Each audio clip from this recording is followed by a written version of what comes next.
meditei nessa porção das Escrituras e eu pedi a Deus para que Deus falasse profundamente e para que nenhum de nós saísse por essa porta aqui sem ser impactado com o amor de Deus. A minha oração é que Deus tempere a tua vida com a misericórdia, com o amor e com a salvação. Amém? Meu nome é Osvaldo Lobo, sou pastor em Curitiba. Não nasci no lar cristão, meus pais não eram cristãos, apesar de se dizerem cristãos.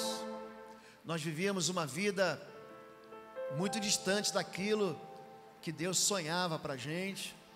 Isso não é culpa deles, eles aprenderam assim. Na verdade, a qualidade de vida de uma geração vai depender da geração que vem antes dela. Você já imaginou? Você já imaginou? Quantos aqui são cristãos? Levante sua mão. Você é cristão? Pode imaginar. Alguns de vocês aqui foram testemunhas, junto com o pastor Moisés, do tempo que esse templo foi levantado. Você já imaginou o que vai acontecer com a geração que vem depois de você? Com os filhos dos seus filhos? Com os netos dos seus netos? Quero ler um texto da Bíblia que me impressiona muito. Está em Juízes, capítulo 2, a partir do verso 6. Juízes, capítulo de número 2, verso de número 6 até o verso de número 11. Se você puder colocar aqui para que todos tenham acesso, tá, está aparecendo ali, mas não está aparecendo aqui. Agora sim. Diz assim: e havendo Josué despedido o povo, foram-se os filhos de Israel, cada um a sua herança, para possuírem a terra. E serviu o povo ao Senhor todos os dias de Josué e todos os dias dos anciãos que ainda sobreviveram depois de Josué. E viram toda aquela grande obra do Senhor que fizera a Israel. Faleceu, porém, Josué, filho de Num, servo do Senhor. Olha, ele viveu bastante, com a idade de 110 anos. E sepultaram-no no termo da sua herança, em Timnat-Heres, no monte de Efraim, para o norte do monte Gaás. E foi-se também congregada toda aquela geração a seus pais, e outra geração, bem, uma geração foi sepultada, e outra geração após ela se levantou, que não conhecia o Senhor, nem tampouco a obra que ele fizera a Israel. Então fizeram os filhos de Israel o que era mal aos olhos do Senhor, serviram aos Baalins, aos ídolos. Essa é uma das páginas, ou uma das passagens mais tristes das páginas da Bíblia. É quando um pai, uma mãe, um avô olha para a vida do seu filho, depois de ter conquistado tudo que conquistou, depois de ter vivido tudo que viveu, depois de ter estabelecido e levantado na sua geração uma obra extraordinária, ele olha e vê que o filho se perdeu. O filho acabou envolvido no tráfico, acabou envolvido no crime, a vovó acabou destruindo a sua própria casa, a sua família. Você teve um casamento no altar, e o seu filho, a sua descendência, se afastou completamente daquilo que Deus sonhava para ele. Esse é o texto que fala das gerações que vêm depois de nós. Você já imaginou então? Essa igreja é uma igreja jovem, você vê pela construção dela. Já imaginou, você volta daqui a 40 anos, a 50 anos, e essa igreja aqui está cheia de ídolos aqui, ó, cheia de imagens para serem adoradas, em vez de você adorar a Deus. Já pensou para pensar nisso? Porque se você nunca parou para pensar que a sua geração pode se perder, você devia parar para pensar. porque foi justamente isso que aconteceu. Aqui nós temos 3 gerações que eu estou representando aqui através de 3 cadeiras. Eu queria que você prestasse atenção nisso. Tem uma primeira geração, que é a geração de Josué, uma geração que repetiu: eu e a minha casa serviremos ao Senhor. Aqui é a geração de Josué. Logo depois vem uma segunda geração, é a geração dos anciãos, daqueles homens e mulheres já de cabelos brancos, não exatamente velhinhos, mas aqueles que já estão envelhecendo, homens maduros. E logo depois vem uma terceira geração, depois da geração dos mais velhos. A primeira geração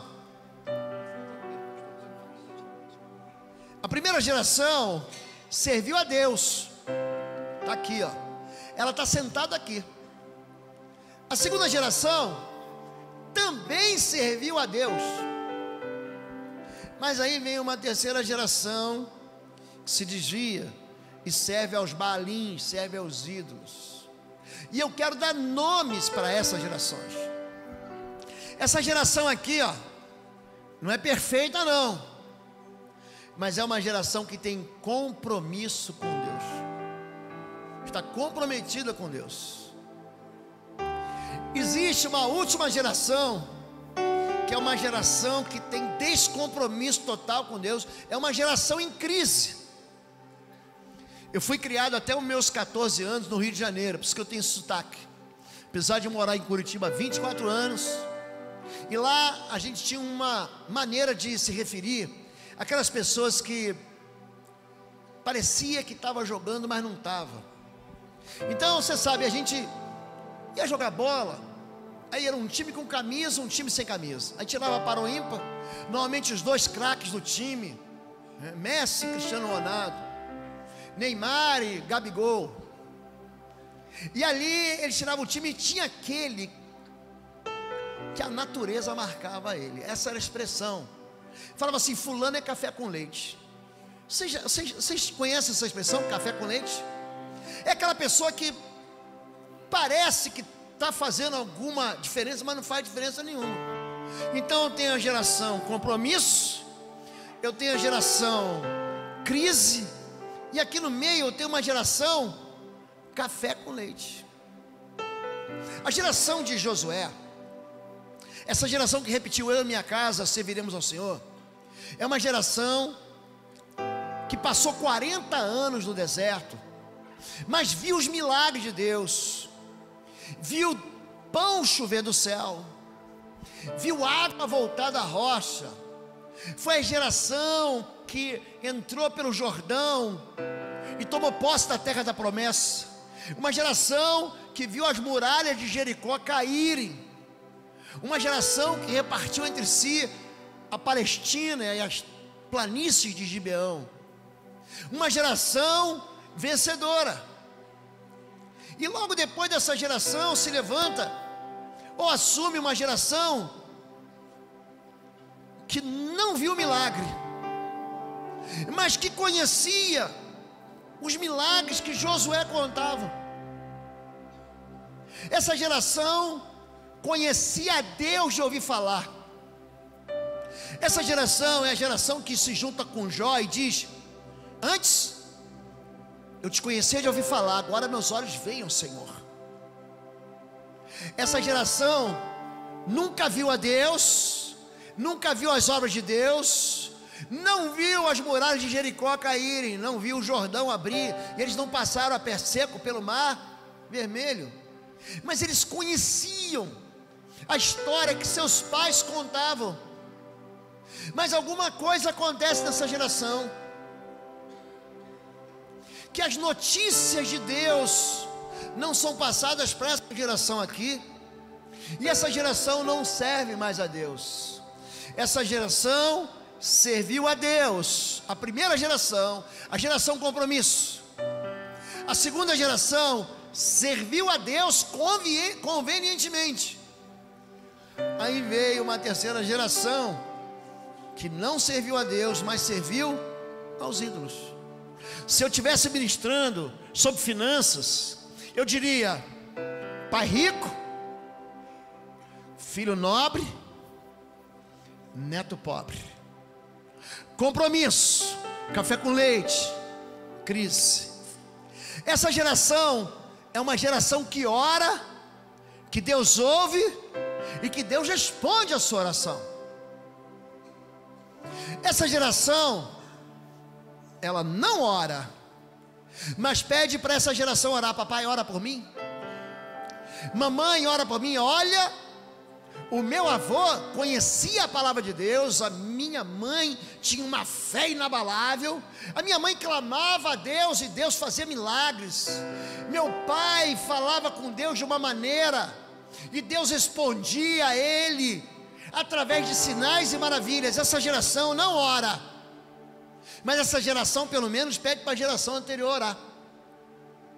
Mas aí vem uma geração que não ora, não pede para ninguém orar e vive à margem ou distante daquilo que a gente chama de relacionamento com Deus. Deus, Ele quer se relacionar com o homem. Deus, Ele não está no céu tocando harpa para os anjinhos, ouvindo anjinhos tocar harpa. Deus, Ele quer ser um com você. Deus, Ele quer morar na tua vida, Ele quer habitar no teu coração. Deus quer fazer parte da tua história. Deus, Ele quer ser um só com você. E sabe qual é a maior dificuldade que a gente tem para se relacionar com Deus? É a própria religião. A religião coloca tantos impedimentos, que na verdade Jesus veio para tirar. Jesus veio para desbloquear o acesso ao Pai. Você repara que tudo que Ele fala em nome do Pai. Quando você orar, diga: Pai nosso que estás nos céus. Deus é Pai, mas não é igual ao nosso Pai. Deus não erra. Deus não nos abandona. Eu não vos deixarei órfão, nunca vos deixarei. Estarei convosco todos os dias até o final dos séculos. Mas nós tramamos contra Deus. Deus diz: não faça. Eu vou fazer sim. Eu sou dono do meu nariz. Quem manda na minha vida sou eu. Não ande por esse caminho. Não coloca o dedinho na tomada. Eu vou colocar. Aí você toma um choque e reclama. Criança que mexe com fogo faz pipi na cama. Eu vou mexer com fogo, aí sai queimado. Deus, Ele não coloca na gente nenhuma camisa de força. Quando Deus diz não faça, Ele não está te bloqueando, sonegando uma possibilidade de felicidade. Não é nada disso. Deus não gosta, Deus não quer, não pode nada. Não, você pode tudo. Eu posso todas as coisas naquele que me fortalece. Eu posso tudo, eu não vou me deixar escravizar por elas. A liberdade também está em você dizer não. E quando Deus diz para você: não faça isso ou não faça aquilo, Ele não está impedindo você de felicidade. Pelo contrário, Ele está dizendo: se você andar por esse caminho aqui, você vai se esborrachar. Você vai bater a 200 por hora de cara num muro de concreto. Você vai se ferir. Você vai ferir quem está perto de você. E a geração de Josué aprendeu isso. Uma geração obediente, que falava com Deus, que Deus ouvia. Uma geração que viu tanto milagres. Eu gosto muito de Josué capítulo 10, quando ele ora. Ele perseguido pelos amonitas, aquele povo perverso, que visitava eles, roubando a colheita deles. Ele diz: tu sol pare em Gibeão, diante do Senhor, e tua lua pare no vale de Ajalon. E diz assim: o sol parou, e a lua parou, e não houve dia como esse, em que o Senhor pelejou pelo seu povo. Na sua cabeça, na minha cabeça, a minha formação primeira é em ciências aeroespaciais. Essa é a minha formação, e eu fico olhando.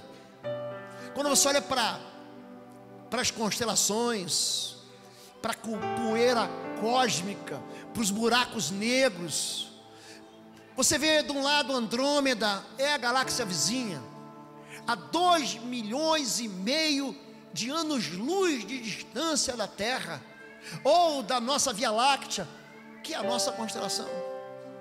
Você olha a constelação de Órion, de Áquila, de Léo, de centauros. E Deus fala assim: eu sou Deus, e eu meço o universo a palmos. Imagina um Deus, imagina o tamanho de Deus. O mesmo Deus que fez Sara, aquela mulher de 90 anos, engravidar. Quantos aqui tem bisavô ou bisavó? Você tem bisavó? Imagina, próximo domingo a tua bisavó chega no almoço da família, ou a tua vovozinha, e fala assim: meus netinhos, eu tenho uma novidade, meus bisnetos, embuchei, estou grávida. Você pode imaginar isso? Pois, quando Sara duvidou e riu como você, Deus falou: há por acaso alguma coisa impossível ao Senhor? Em Isaías 43:13, Deus fala: antes que houvesse dia, eu sou. Agindo Deus, quem impedirá? Não há ninguém que pode escapar das minhas mãos. Esse Deus, Ele promovia vitória sobre a vida de Josué. Esse Deus foi sendo esquecido pela geração que estava aqui. Uma geração que obedeceu a Deus, uma geração que obedeceu a Deus, mas essa geração conhecia Deus de verdade. E essa geração aqui conhecia Deus por tabela. É a geração que não busca o Senhor, mas sabe pedir para a geração anterior a buscar o Senhor por ela. Sabe qual é o resultado disso? Uma geração aqui que não conhece a Deus, que não conhece a palavra de Deus, que não ora, que não busca a Deus, e acaba se envolvendo, acaba sendo seduzida pelas coisas.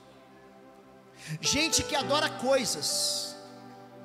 A adoração animista é quando você coloca poder naquilo que não tem poder. É quando você coloca fé naquilo que não tem vida.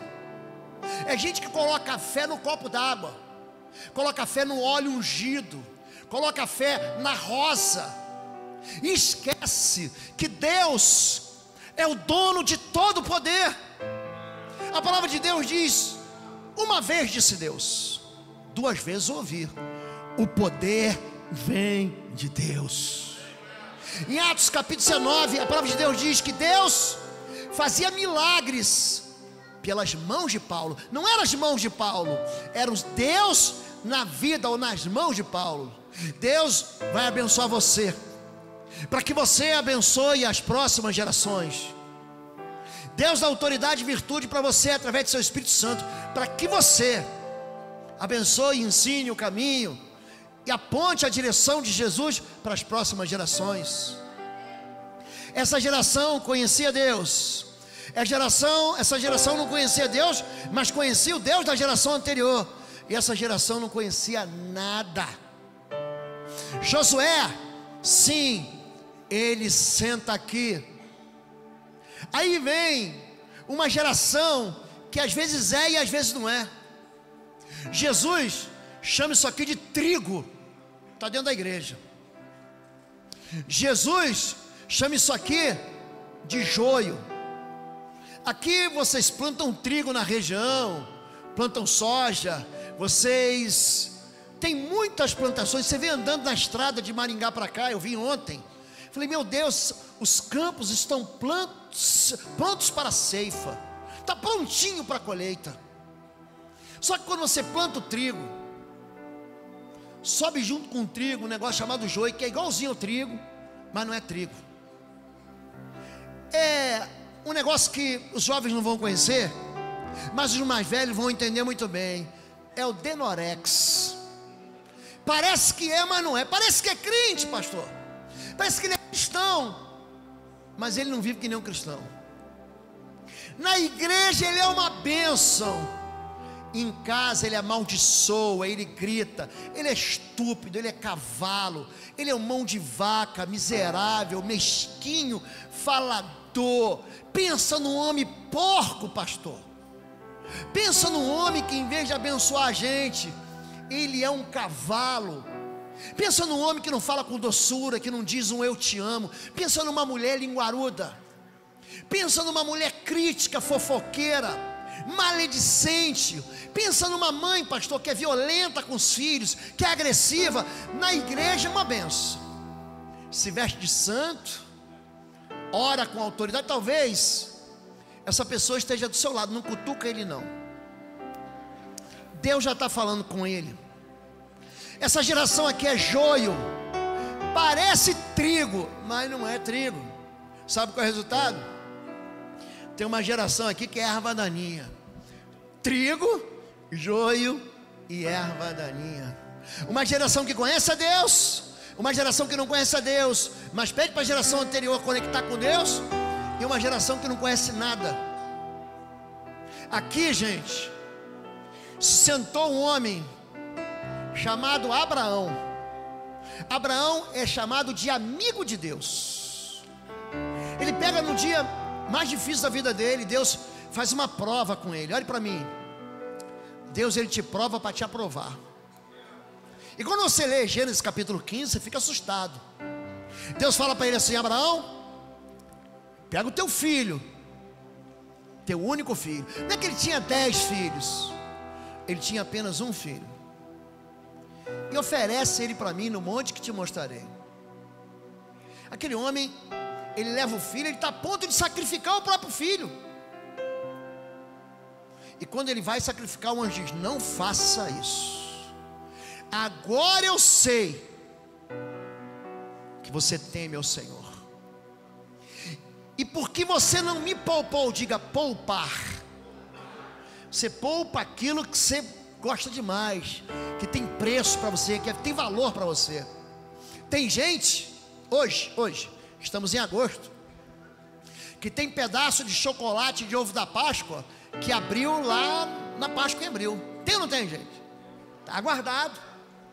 Ele poupa, ele vai comer aos pouquinhos. Já deu bicho, o bichinho já comeu, o teu irmão já foi lá, descobriu e comeu. Você já poupou assim? Você chegou no almoço, comeu demais, aí tua mãe fez assim uma torta de chocolate do Rio, chama Nega Maluca. É aquela torta de chocolate fofinha assim, ó, cheia de brigadeiro por cima. Você fala: ai Deus, mas eu comi muita feijoada hoje, eu vou poupar para de noite. Aí você guarda na geladeira, alguém vai lá e come teu pedaço de bolo. Já aconteceu com você isso? Você poupa aquilo que você quer para você. Abraão não poupou o seu único filho, porque você não me poupaste, teu único filho. Olha para os céus agora, olha para os céus, e conta as estrelas do céu, se é que tu podes, porque assim vai ser a sua geração. Quando você coloca o teu filho no altar, é aquilo que você mais quer, você mais é precioso para você. Deus responde com uma nação. Tu não vai ser chamado mais Abrão, mas Abraão, porque eu te coloquei como pai de nações. Aqui senta o filho de Abraão, o nome dele é Isaac, filho de um grande pai, pai de um grande filho. Mas Isaac não tinha nenhuma história para contar. Quem mandava na vida dele era Rebeca. Rebeca deitava e rolava, respondia por ele. Rebeca aprontou na vida do Isaac. Sabe quem é Isaac? É aquele moço que às vezes é crente, cristão, e às vezes não é. Às vezes é de Deus, às vezes é do cão. Pastor, ora pelo meu marido, pastor, acho que ele está possesso. Quando você tem alguém aqui que às vezes é, às vezes não é, sabe qual é o resultado? Sabe quem senta aqui, ó? Jacó. Pensa num menino enrolador. O nome dele já significa isso, usurpador, Jacó. Ele está aprendendo com essa geração aqui, ó, a ser um pai banana. Ele está aprendendo com essa geração aqui, com a mamãe. Aí mamãe fala o seguinte: filhinho, presta atenção que mamãe vai dizer. Estou falando no telefone aqui, ó. O mundo é dos espertos. Bora passar uma pernada nos bobos.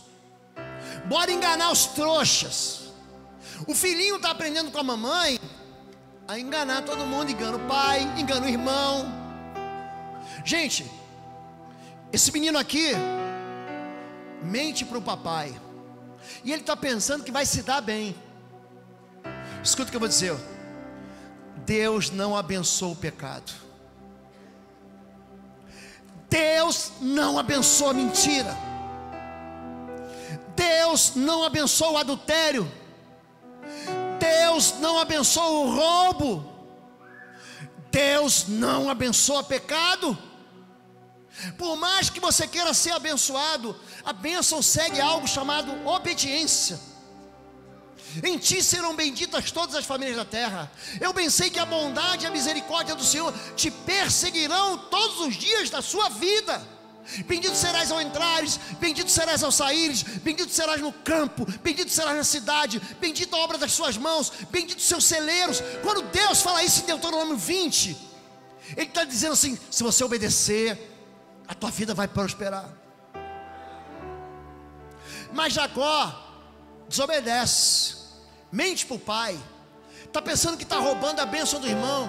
Essa mentirinha que ele contou, pastor Moisés, custou para ele 20 anos de escravidão na casa do sogro dele, Labão, que não valia um centavo, que jogou as duas filhas na arena de um casamento bígamo, e foi a maior dor de cabeça para esse homem aqui, que é neto do amigo de Deus, Abraão.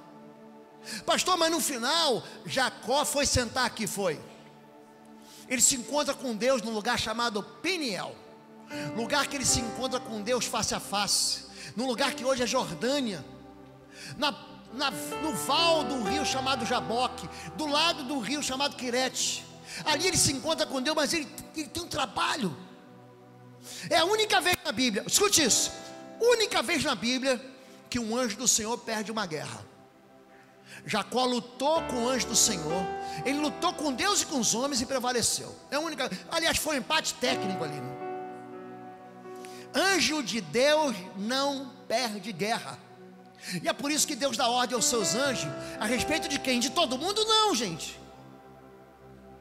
Os anjos de Deus, eles servem àqueles que hão de herdar a salvação. É isso que Hebreus capítulo 1 verso 14 diz. Esse moço aqui, gente, ele aprendeu com essa geração aqui. Moisés se sentou aqui. Pensa um homem, gente, que pega um povo numa ponta que não é povo, e ele entrega um outro povo numa outra ponta, 40 anos depois, com código de leis sanitárias, com código de leis sacerdotais, com código de leis da adoração a Deus. Moisés é o cara. Quando a Bíblia fala de Moisés, ele fala assim, ó, Moisés diz, falando de Jesus: o Senhor levantará um profeta semelhante a mim, falando de Jesus. Moisés, gente, é aquele que chega e coloca o dedo na frente do faraó e diz: assim diz o Senhor, deixai o meu povo ir. Deus vai dizer para ele em Êxodo capítulo 7 verso 1: eu te dou a minha autoridade, tu serás como um Deus para faraó. Moisés, ele fala e vem 1, 2, 3, 10 pragas sobre o Egito, até a praga da Páscoa, quando o sangue do cordeiro que apontava para Jesus, o cordeiro que tira os pecados do mundo, foi colocado nos umbrais e nas vergas laterais. Esse aqui é Moisés. Moisés viu os pães chover do céu junto com Josué. Moisés, ele vê a promessa de Deus se cumprindo no deserto. Sabe quem está aqui? O irmão dele, Arão. Ah, pastor, Arão é uma benção. Quando você vê Deus vestindo Arão de vestes sacerdotais, tem uma plaquinha de ouro aqui em cima do turbante dele: santidade ao Senhor. Mas em Êxodo capítulo 32, o povo começa a apertar Arão, ele começa a ficar com medo do povo, ele faz um bezerro de ouro. É aquele homem que, quando ele tem que definir entre servir a Deus e servir ao mundo, ele escolhe servir ao mundo. Sabe qual é o resultado? Sabe quem senta aqui? Nadab e Abiú, filhos de Arão, que morreram no altar. Sabe como é que filho de crente cresce? Sabe como? Cresce no altar e morre no altar. Nadab e Abiú, ó, morreram aqui entregando oferta. Aqui, ó. Vocês já leram a passagem de Ananias e Safira? Sabe onde é que eles morrem? Entregando oferta. Coré, Datã e Abirão, entregando oferta de incenso, eles morrem. Então, quando você é um pai que você não aponta a Deus, não aponta o caminho da eternidade, não aponta a Jesus Cristo, o teu filho está aqui.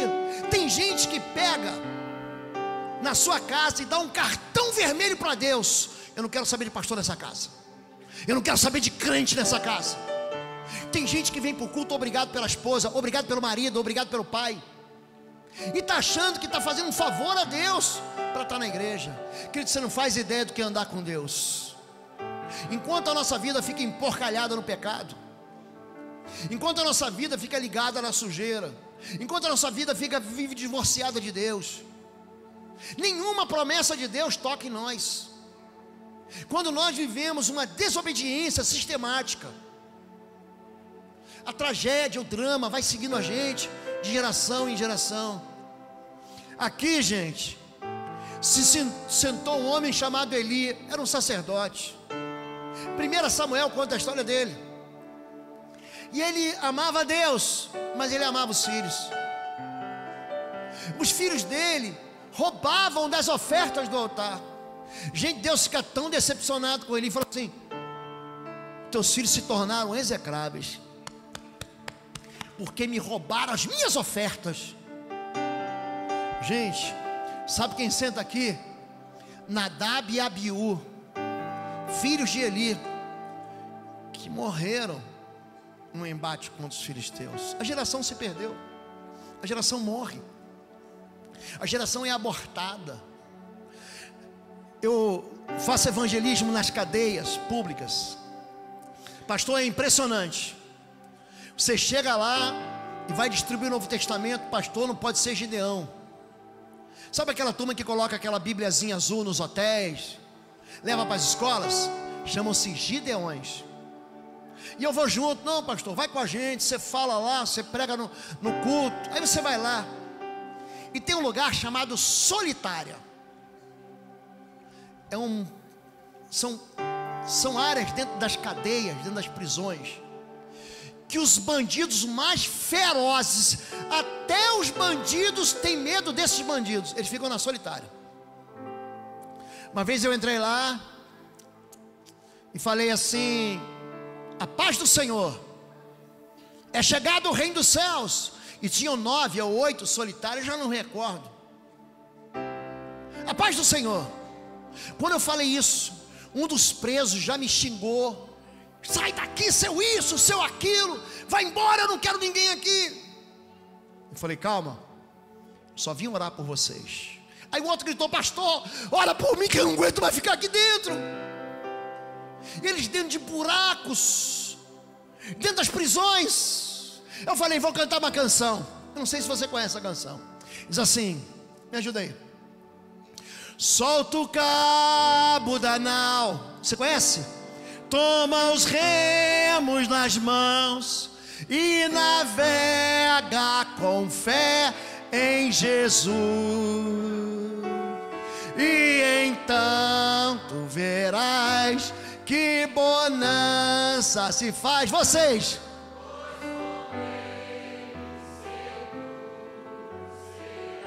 presta atenção, vocês cantam igual os presos.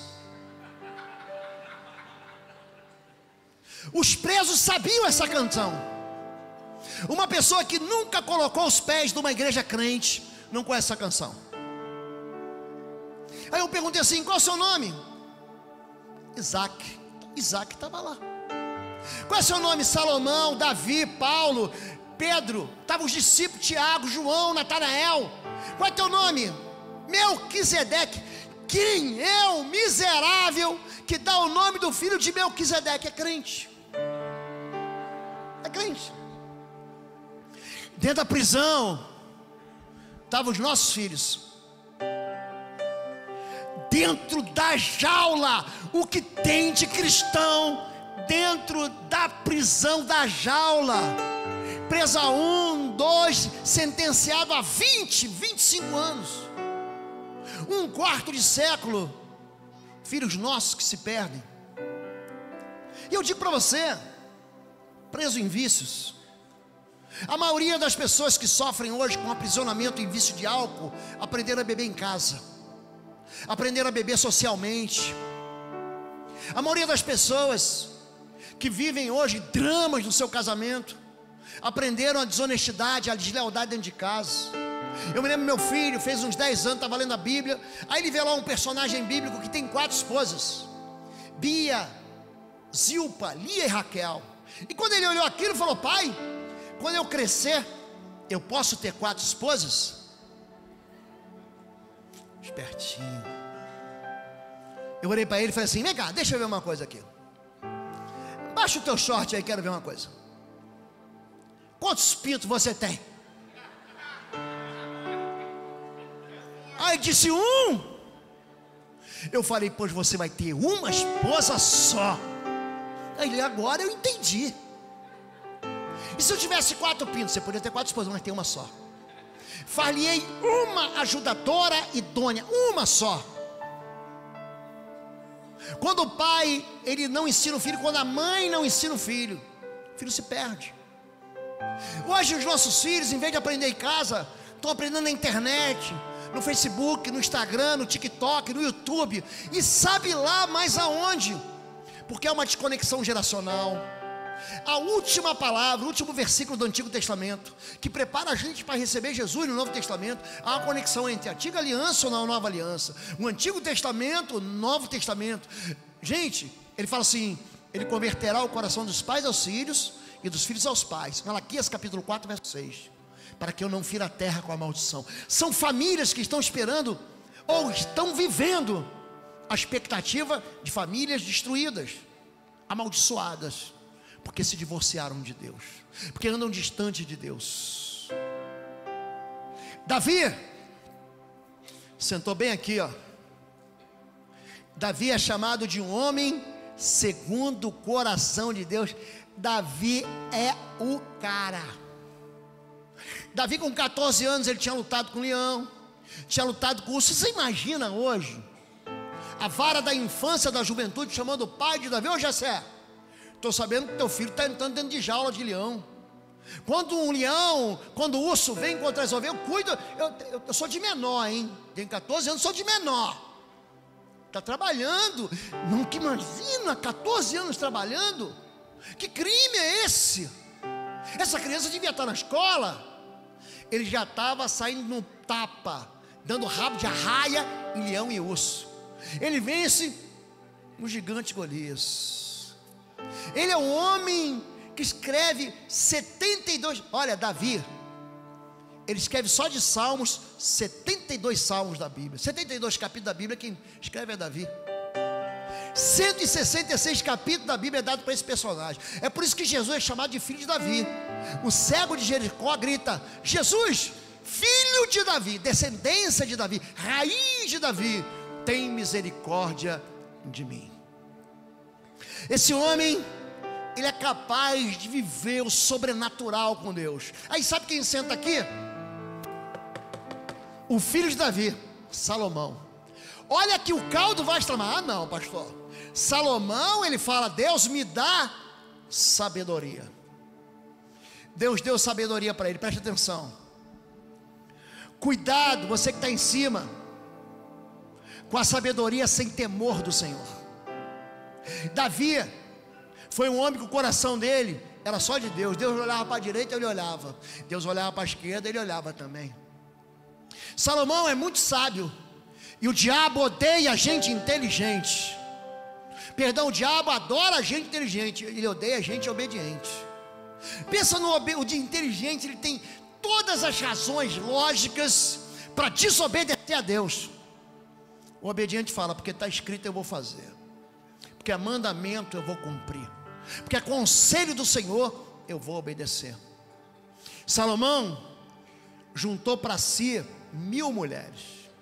As mulheres seduziram o coração dele, levaram ele para diante, para longe de Deus. Em 1 Samuel, em 1º livro de Reis, capítulo 1, verso 11, Deus fala um negócio.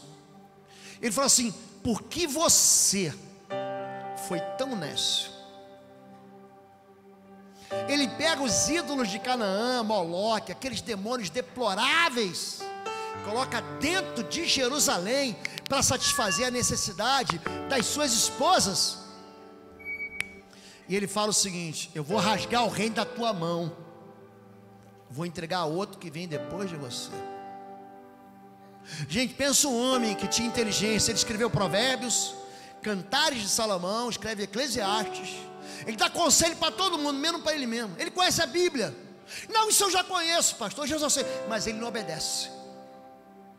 Gente, escuta o que eu vou dizer.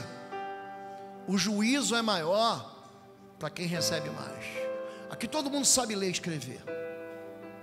Aqui todo mundo ouve a palavra de Deus pela rádio, na televisão. Você ouve pela internet, pelos canais de YouTube de pregação. Aqui ninguém vai escapar. Ninguém vai escapar.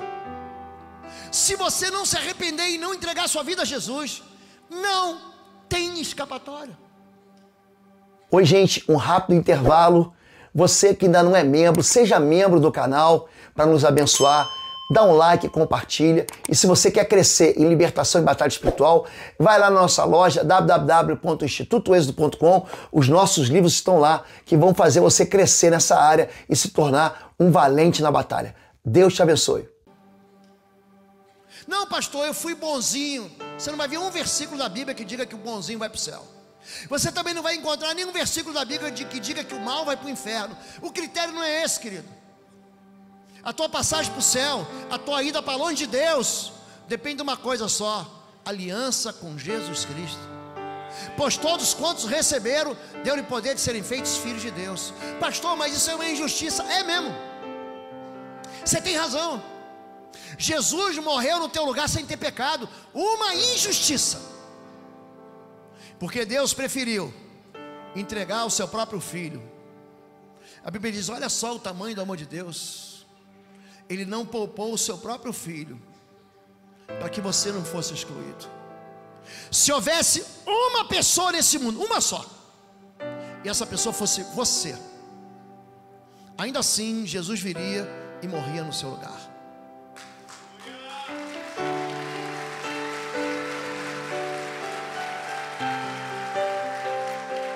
Esse é o amor de Deus para você. Pastor, mas eu fiz um monte de lambança na minha vida. Eu cometi crimes hediondos.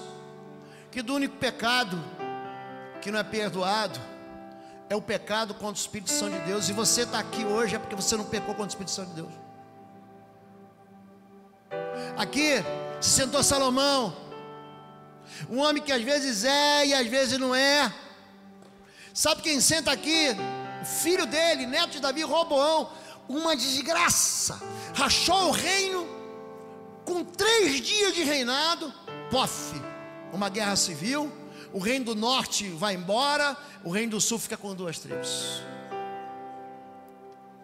Paulo diz e chama esse aqui, sabe de quê? Chama de filho de Deus, nascido de novo, homem espiritual que discerne as coisas espiritualmente. 1 Coríntios capítulo 3. Esse daqui é o homem natural. Esse aqui ora, esse aqui jejua, esse aqui entende a palavra de Deus. Esse aqui não ora, esse aqui não jejua e pergunta: o que o pastor pregou mesmo? Esse homem aqui é um crente carnal. Se esse aqui é um homem espiritual, esse aqui resolve no braço. Pastor, qual foi o problema? Deixa que eu resolvo, vou lá e dou uns tapas nele. Eu resolvo tudo a bala, pastor. Eu resolvo é na peixeira. Eu resolvo é na ponta da espada, como diz o gaúcho. O carnal não ora. O carnal vai lá bater boca, vai discutir. Sabe mãe e pai carnal? É aquela mãe e pai que fala: ele nunca tirou um dia para jejuar e orar pelo seu filho, mas reclama, critica. Alguém já viu aqui um testemunho? Pastor, eu quero dar um testemunho aqui. Quero dar sabe esse escudo de testemunho que tem na igreja? Quero dar um testemunho aqui. Eu reclamei, eu xinguei, eu murmurei, eu falei mal. E está aqui, meu filho se converteu, minha esposa se converteu, meu marido se converteu. Alguém já viu isso? Carnalidade. Carnalidade está no bate-boca. A carnalidade está na discussão que não leva a nada. Ora, Jesus diz, essa casta, Mateus capítulo 9, Marcos capítulo 9, Mateus capítulo 17, só sai com jejum e oração. Eu quero fazer uma pergunta para você. Quantas vezes na sua vida você tirou um dia para jejuar para o seu filho, para o seu marido, para a sua esposa? Um dia. Tem gente que não aguenta ficar 1 hora sentado ouvindo um sermão, que tem que levantar para beber água. Você imagina para fazer um jejum do dia inteiro? É o carnal. Aqui onde é que você está sentado? Aqui, ó. Tem um lugar para você. Você está aqui. Esse aqui é um homem natural. Cristão ou homem espiritual. Cristão carnal. Homem natural. Não está entendendo nada. Veio aqui na igreja. A amiga convidou. O inimigo convidou. É festa da casa de paz. Nossa, que igreja diferente. Lá na minha igreja. Ninguém vai ficar de joelho, não. Cadê a hora do Pai Nosso? Está assim. Não está entendendo nada que está acontecendo. Teve um louvor aqui. Aí no final vai falar assim: você entendeu alguma coisa? Eu não sei, aquele pastor tinha um sotaque diferente. Ele não é daqui da região, não. Ele é do norte do Paraná. Ele é do Rio Grande do Sul. De onde que ele é? Ele não entende. Ele não consegue discernir nada. Ele está aqui, ó. Jesus chama esse aqui de quente. Jesus chama esse aqui de morno. E Jesus chama esse aqui de frio. Tem uma cidade. Eu agora em março vou levar um grupo de pessoas para as 7 igrejas da Ásia, ali na Turquia hoje. E depois para a Grécia. O pastor já levou para Israel também, eu sei disso. E ele fala sobre 3 igrejas. Uma igreja chama a igreja da Laodiceia. E ele fala para a igreja da Laodiceia: quem dera fosses quente ou frio. Aqui é o seguinte: tem uma cidade que chama Hierápolis. Aqui está Hierá, a cidade. Tem uma cidade chamada Laodiceia, tem uma cidade chamada Colossos. Aqui a água é gelada, ela mata, entendeu? Perdão, aqui a água é quente, ela cura as pessoas. Talvez você tenha ouvido falar no passado: manda o teu pai lá para as águas quentes, porque ele tem reumatismo. Vai lá para ele ser curado. Lugar de cura.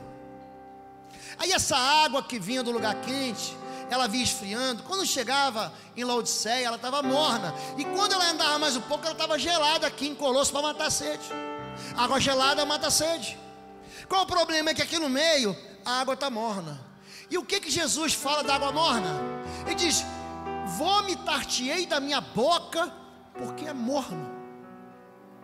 Quem dera fosses quente, ia me curar. Quem dera fosse frio, ia matar minha sede. Mas porque você é morno. O problema aqui é a religiosidade. Esse aqui é filho de Deus, esse aqui é religioso, e esse aqui é um ímpio descarado. Esse aqui é arrependido, anda com Deus, conhece a Deus, ele é fiel no altar. Esse daqui, ele tem uma vida, parece que ele é crente, mas o mundo espiritual, olhe para mim, o mundo espiritual te conhece, querido. Você finge para os outros, para Deus não tem jeito. Não tem jeito. Deus, ele conhece, a gente tem fama espiritual. O problema de você viver aqui é que tem uma geração ali, ó, que está vendo você. A Bíblia não diz isso, mas há um ditado que diz: o exemplo arrasta. As palavras convencem, mas o exemplo arrasta. O teu exemplo está dizendo: não fume, mas você está fumando. Não beba, mas o teu filho está vendo você chegar de pileque, está indo buscar você no boteco. O teu filho está vendo você ser desonesto, ser desleal. Ele está enxergando e vai repetir. Talvez você esteja repetindo aquilo que seu pai fez, aquilo que sua mãe fez. A tua mãe foi traumatizada. Por quê? Porque ela viu o avô dela chorar, fazer a avó chorar, e a avó dela falava assim: homem não presta. A mãe chorou, e ela disse para você: homem não presta, porque o papai fez chorar, e agora você está dizendo que o homem não presta.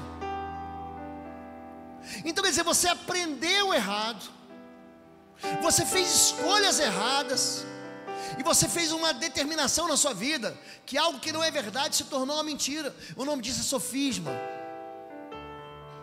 Aqui, gente, pastor, quer dizer que é melhor ser frio do que morno? Não é? Porque esse cara aqui, ó, ele sabe que está errado, ele não está se enganando, ele não está enganando ninguém. Ele está no mundão e ele sabe que ele precisa de Jesus. Esse aqui não. Esse aqui fala assim: não, eu estou aqui no meio de uma balança. E no final eu sei que Deus vai ter misericórdia de mim. Só que ele está enganado. Quem dera fosses quente ou frio, mas porque és morno, vomitar-te-ei da sua boca. Eu gosto quando Jesus está dando uma bronca nos fariseus. Ele fala o seguinte: religioso, vocês alargam seus filactérios, aumentam as suas franjas, gostam de serem saudados nas praças, serem chamados, lá vai o crente, lá vai o batistão, o assembleia, o presbiteriano, lá o céu. Ele gosta de ser chamado de pastor, de bispo, de arcebispo. Vocês querem se sentar na cadeira de Moisés, mas vocês não se sentam na cadeira dele. Vocês alargam o seu filactério. Sabe o que é alargar o filactério? Filactério, você deve ter visto na televisão os judeus que aparecem na frente do muro das lamentações. Eles ficam assim, e eles têm uma caixinha de couro que é amarrada na testa e desce pelo braço. É mais ou menos o seguinte: você gosta de pendurar uma melancia no pescoço. Sua mãe falava que aparecer, pendura uma melancia no pescoço. É gente que quer mostrar que é espiritual. Olha como é que ele se veste como crente, olha como é que ele quer parecer crente. Vocês atam fardos pesados e não querem nem com o dedo ajudar a suportar. Vocês, raça de víboras, hipócritas, haverá mais juízo contra vocês, porque vocês, com o mosquito, engolem o camelo. Você está sentado aqui, ó. Você quer ser Moisés, mas você vive como um fariseu. Sabe qual é o resultado? Sabe quem senta aqui? Teu filho. Agora eu pergunto para você: você vai perder tua geração? Eu quero voltar ao texto de Juízes capítulo 2, do verso 6 ao verso 11. Uma geração se levantou da geração de Josué, e veio outra geração que, em vez de servir a Deus, foi servir aos ídolos que Deus abominou. Você está entendendo isso? Há tempo de você consertar tudo. Há tempo de você chamar Jesus para dentro da sua casa, para dentro da sua herança, para dentro da sua família. Tem um homem na Bíblia, ele é um fariseu, príncipe dos fariseus. A filha dele está morrendo. A filha dele está morrendo, e ele vê Jesus chegando no porto de Tiberíades, do mar de Tiberíades, que é o mar da Galileia. Ele pega Jesus e diz: Jesus, venha, minha filha está à morte. E ele pega Jesus pelo cangote e vem trazer Jesus para dentro da sua casa. Jesus encontra aquela menina morta, as pessoas chorando, chorando, chorando. Ele fala: a menina não morre, ela não morreu, ela está dormindo. Ele diz: Talita cumi, menina, levanta. E aquela menina ressuscita. Olha para mim. Você tem gente na tua casa que precisa ressuscitar, e você está rejeitando a única esperança, que é a presença do Deus vivo na sua casa. A sua casa podia ser uma casa de paz. A sua casa podia ser uma casa de esperança. A sua casa podia ser uma casa do Senhor. Mas a vergonha impede você de pegar Jesus e levar para dentro da sua casa. Eu não nasci num lar cristão, eu falei aqui. Quando meu filho fez 1 ano de idade, escute isso, eu era um bom religioso. Eu já tinha passado pelo batismo, eu já tinha feito primeira comunhão e crisma. Você está pensando que eu traía minha esposa? Eu não traía não, meu filho. Pensa um homem honesto. Você acha que eu passava cheque sem fundo? Que eu dava calote nos outros? Pensa um moço certinho, que se formou na hora certa, que se casou com a primeira. Eu só namorei a minha esposa, para você saber. Pra você não achar, não, tá lá o maconheiro que se converteu, o adúltero que se converteu, tá lá o homem sem Deus. Gente, eu tinha Deus, eu tinha religião. Eu não era falsário, não era criminoso. Até que um dia, toque, toque, a morte entrou na minha casa. Meu filho começou a ficar com febre durante 2 semanas. E a gente investigando, meu filho tinha 1 ano, meu único filho. Você sabe o que é ver um filho apodrecer numa UTI de hospital? Você sabe o que é isso?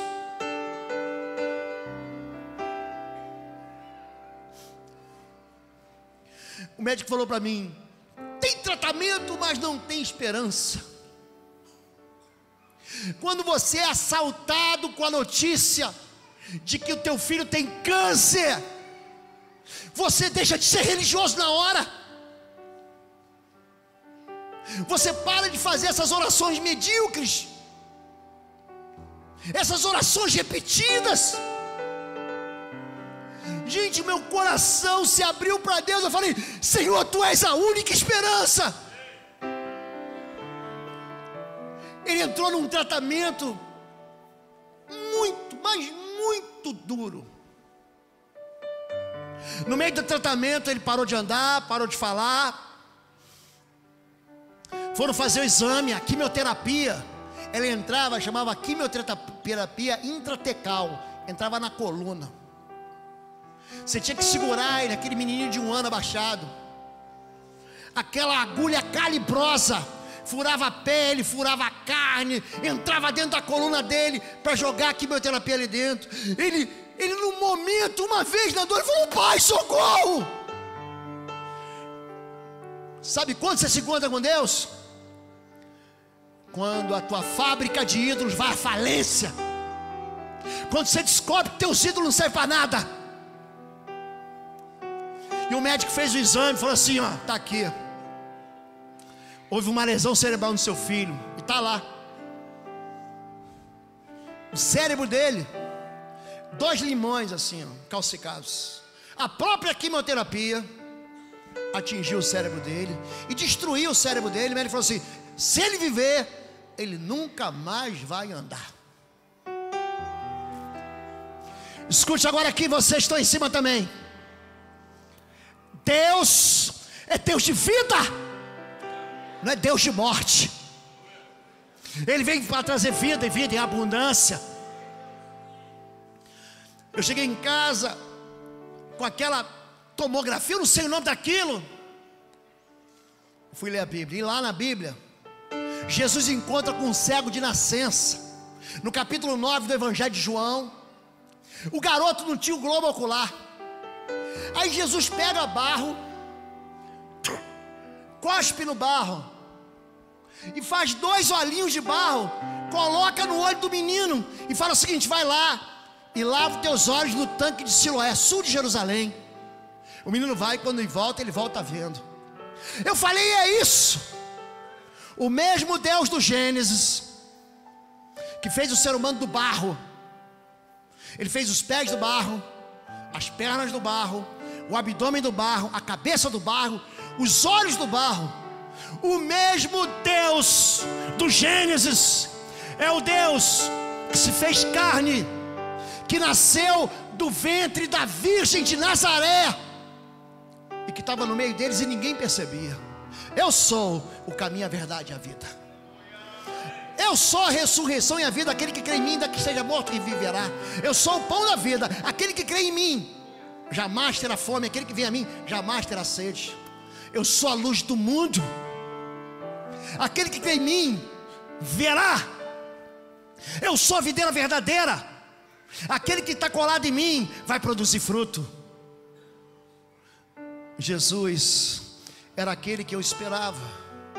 Eu me lembro que eu peguei aquilo e eu morava numa casa que atrás de mim tinha um quintal, e ali tinha um desses cupinzeiros de barro. Eu falei: é isso, Deus.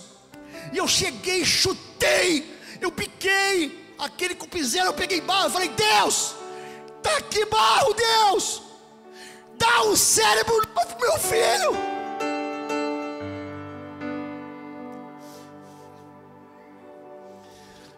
Aquele dia, Deus falou comigo: como sou de muitas águas. O que é mais fácil? Dar um cérebro novo pro teu filho, ou fazer ele ser uma criança, um homem normal, com o cérebro todo estragado que ele tem? Hoje meu filho tem 26 anos. Está casado. Está terminando em dezembro a sua terceira faculdade nos Estados Unidos.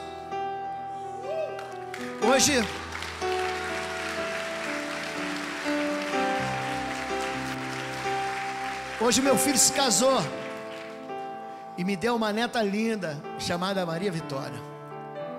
Ele foi ordenado há 2 anos atrás como pastor na Light Church, lá em Dallas, no Texas.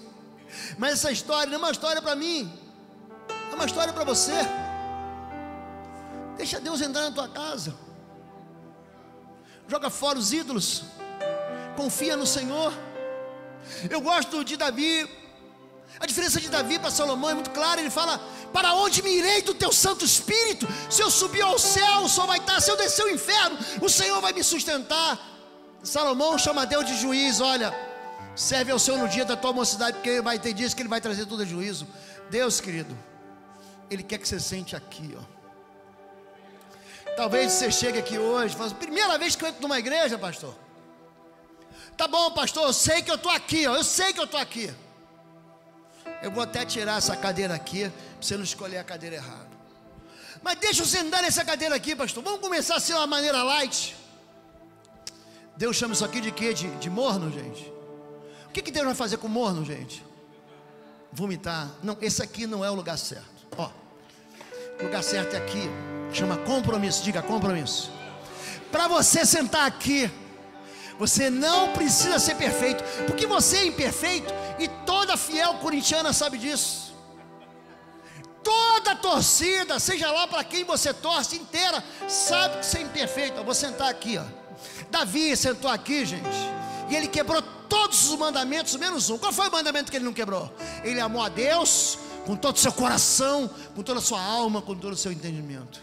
Gente, Pedro sentou aqui. E Pedro negou Jesus 1, 2, 3 vezes. Pensa um discípulo, gente, que mais deu trabalho para Jesus foi Pedro. Pedro, no dia da última ceia, Jesus diz: esta noite um de vós há de me trair. Aí Pedro puxa a espada e diz: eu não. Ainda que todos te neguem, eu jamais te negarei. Aí Jesus diz: Pedro, ainda essa noite, antes do galo cantar, você vai me negar 3 vezes. E Pedro nega Jesus 1, 2, 3 vezes. Gente, a gente não é perfeito, não. É por isso que o lugar da gente está aqui, ó. Mas a gente tem que ter compromisso com Deus. A gente tem que saber que aquilo que a gente faz vai atingir a geração que vem depois da gente. Você tem que entender que a tua casa sem Deus é um território sem bênção. Você tem que entender que a tua casa sem uma voz profética da palavra de Deus é uma casa sem promessa, é uma casa sem esperança. Você tem que entender, Pedro nega Jesus 3 vezes. Eu vou encerrar com essa palavra. No último e derradeiro momento, Jesus se encontra com Pedro na praia. E Pedro tinha desistido do ministério, tinha desistido de ser crente. Ele estava de novo pescando com os amigos. Aí Jesus chega na beira da orla da praia e fala assim: vocês pegaram alguma coisa? Ele grita: ei, vocês pegaram alguma coisa?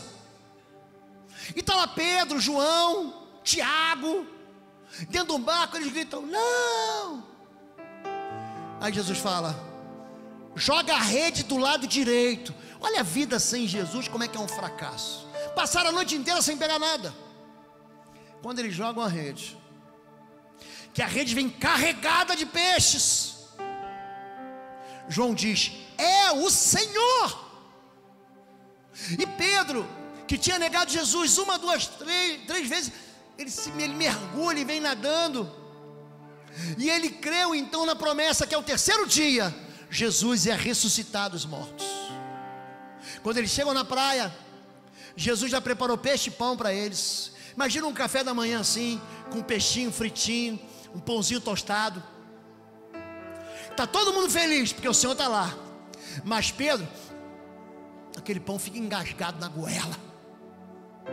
Então Jesus, olha para mim, Jesus não destrói vidas destruídas.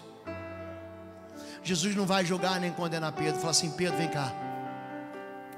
Pedro, tu me amas? Ele restaura o amor de Pedro pelo Senhor. Tu me amas?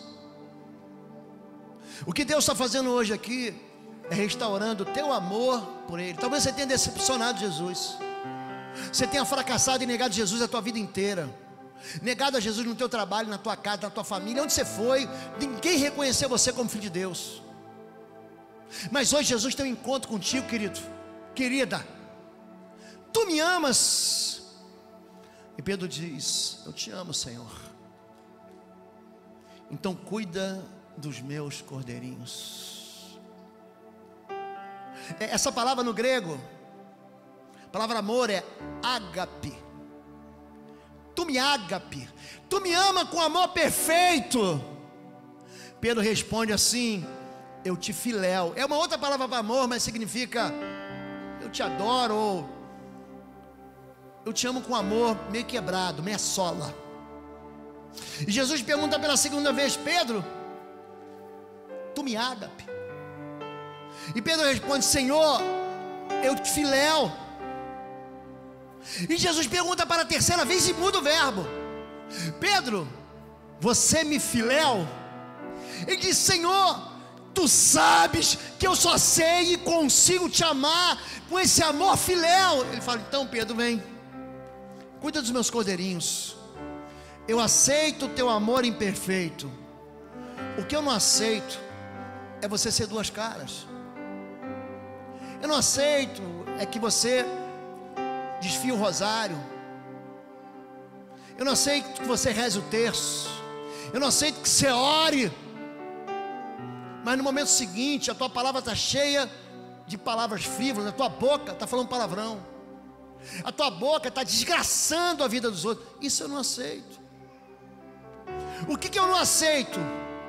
Eu não aceito é você entregar a tua oferta e roubar. Você diz: olha, isso eu não aceito. Mas então, Pedro, pega o teu dom mais ou menos e vem me servir. Olha para mim, a cadeira hoje para você sentar é essa aqui, ó. Se você não sabe aonde você está sentado, pergunta para sua esposa, ela está do seu lado aí. Pergunta para o seu marido. Pergunta para o seu filho: filho, onde é que eu estou sentado? Você pergunta para o seu pai: pai, onde é que eu estou sentado, pai? Ele vai te responder. Agora, essa palavra não é para você sair daqui sem esperança. Essa palavra é para você sair daqui com uma nova aliança. Essa palavra é para você consertar aquilo que estava errado na sua vida. Essa é uma palavra de você corrigir aquilo que você está vivendo dentro da sua casa. Essa palavra é para você consertar a tua vida para sempre. Vamos ficar em pé em nome de Jesus. Fique em pé em nome de Jesus.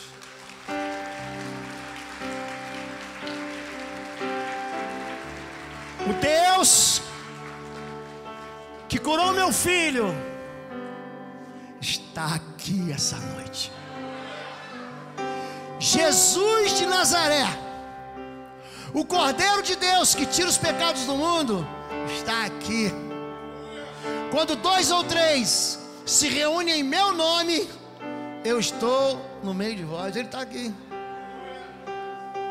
Todos os pecados e blasfêmias serão perdoados.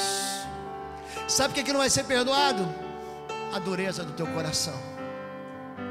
Essa igreja tem uma porta de saída. Está ali, ó. Vou apontar para você. Escute. Ninguém vai sair daqui inocente. Ninguém. Não saia por essa porta sem fazer uma aliança com teu Deus. Você pode estar perdendo, sua família está escapando pelos teus dedos. Seu casamento está passando por uma crise até afundou. Você está vendo as gerações depois de vocês se perderem. Todos nós vamos prestar contas para Deus. E hoje o Evangelho foi pregado para você com uma clareza que você não pode dizer que você não entendeu. Conserta hoje numa aliança com Deus. Feche teus olhos. Feche teus olhos abaixo da sua cabeça, porque eu quero orar por você. Eu quero fazer um desafio para você. Se você entendeu essa mensagem, você sabe que o Espírito de Deus falou com você, você sabe disso, porque o Espírito de Deus está martelando aí o teu coração, está amassando o seu coração. E essa noite, você quer fazer um concerto com Deus, uma aliança com Deus. Aonde você estiver, só levante sua mão e diga: eu quero, só isso. Deus abençoe todos vocês. Olha, muita gente. Deus abençoe todos vocês. Deus abençoe a sua vida. A palavra de Deus diz: aquele que me confessar diante dos homens, eu também o confessarei diante dos meus pais e dos anjos que estão no céu. Pode abaixar sua mão. Se você está afastado, desviado, você já viveu uma vida de compromisso com Deus, mas hoje você está enfraquecido, quer dizer: Deus, eu quero voltar, eu preciso do Senhor. Aonde você estiver, só levante sua mão e diga: eu quero voltar para Deus, só isso. Deus abençoe vocês. Deus abençoe vocês lá em cima, todos vocês. Deus abençoe em nome de Jesus. Pode baixar sua mão. Talvez você tenha sido vivido num lar disfuncional, tenha tido um pai e uma mãe que te massacrou, que te amaldiçoou, que destruiu a tua autoestima. Você vive com medo ou viveu com medo, e hoje você quer afastar essa história da tua vida e começar a partir de uma herança nova, para que isso não se repita na vida dos seus filhos e seus netos. Se você quer isso, levante sua mão em nome de Jesus. Deus abençoe todos vocês. Deus abençoe. Pode abaixar sua mão. Se você quer que a sua vida seja uma casa de paz, se você quer que a sua casa seja um lugar onde o Espírito de Deus está presente, se você quer que a sua família experimente do fluir do Espírito de Deus, da bênção do Senhor, se você quer que a sua casa seja uma casa onde as guerras cessem, onde a confusão acabe, onde a miséria vai embora, onde Deus traz abundância, fartura, onde Deus está presente, onde Deus, que é o príncipe da paz, faça com que tua casa se torne uma casa de paz. Eu não estou perguntando se você é evangélico, católico, espírita, se você é batista, metodista, presbiteriano, isso não importa. Eu quero que a minha casa seja uma casa de paz. Eu quero que Deus derrame os seus rios de paz sobre a minha casa, sobre o meu casamento, sobre a minha história, sobre a minha descendência, sobre meus filhos, sobre os netos do meu neto. Se você quer isso, levante sua mão e diga: eu quero. Deus abençoe todos vocês. Pode abaixar a mão. Vou orar pela sua vida. Se você pudesse pedir para Deus um milagre. O Senhor curou meu filho. Aquele menino que o médico disse que não podia andar, que não podia falar, hoje ele fala, além do português, mais 3 línguas. Pensa um menino que é uma bênção. Meu filho nunca deixou de andar. E se eu disser quem ele é, e você buscar aí, me buscar no Instagram, no Facebook, você vai ver ele do meu lado. Pensa um menino que é uma bênção, e a bênção de Deus persegue ele. Querido, se você quer um milagre, gente, milagre é o território do Senhor. Milagre é o nome de Deus. Milagre é o lugar onde Deus se manifesta.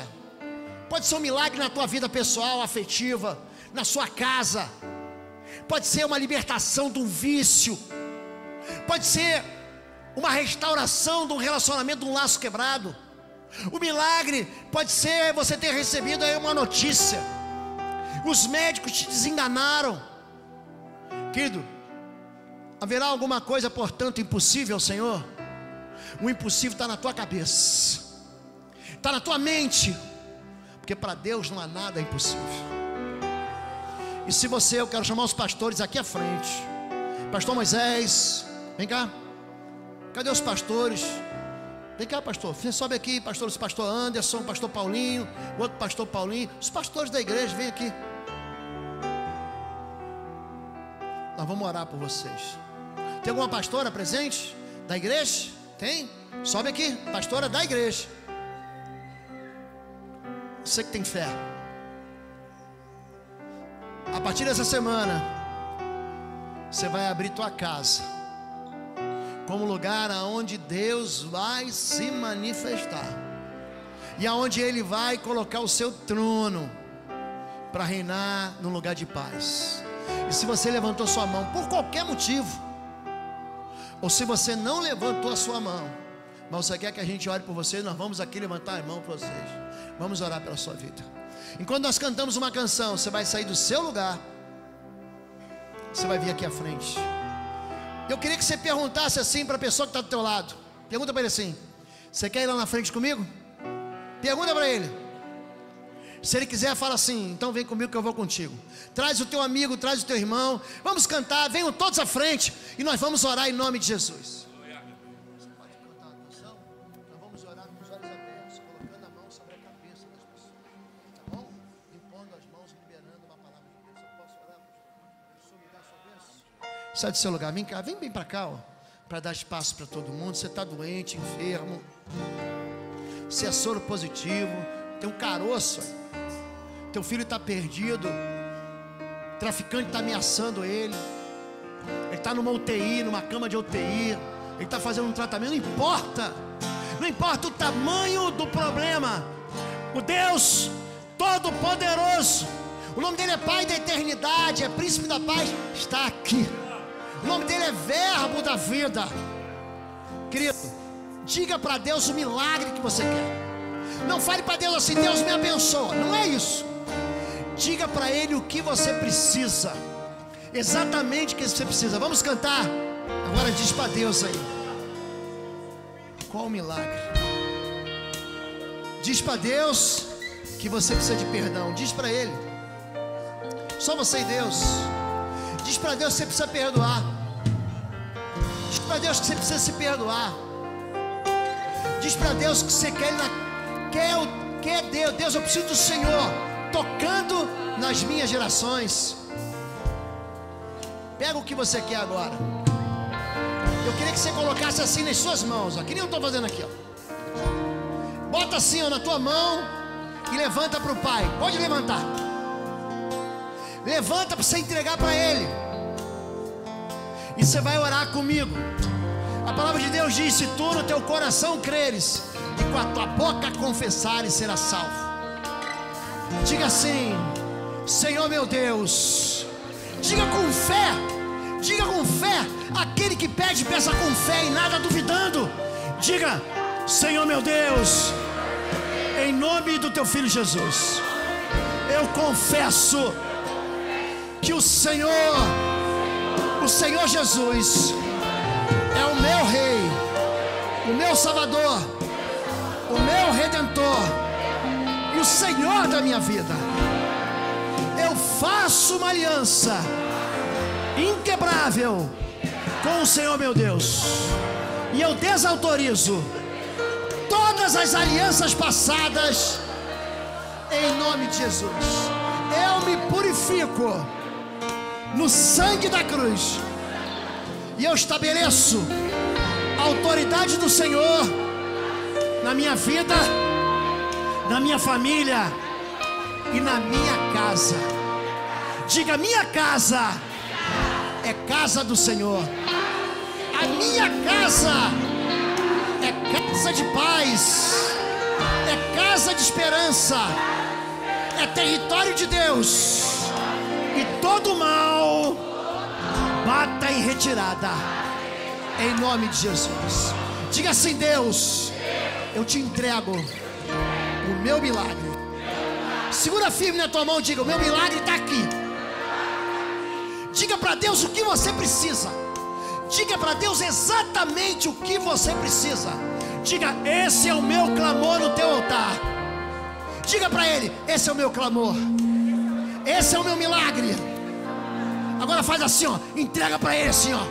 Entrega para Ele, diga: Deus, eu coloco nas tuas mãos um clamor, o impossível, que só o Senhor pode fazer. Eu entrego nas mãos dos teus anjos, para que entreguem ao Senhor. Senhor, agora responde ao meu clamor. Diga assim: todo espírito de miséria, de enfermidade, de depressão, de desgraça, saia da minha vida. Diga em nome de Jesus: saia da minha vida. Diga: os meus pecados estão lavados, estão perdoados no sangue de Jesus. Portanto, toda ação do mal saia da minha vida, em nome de Jesus. Porque eu e a minha casa serviremos ao Senhor para sempre, em nome de Jesus. Diz amém, diz amém, diz amém. Aplauda ao Senhor.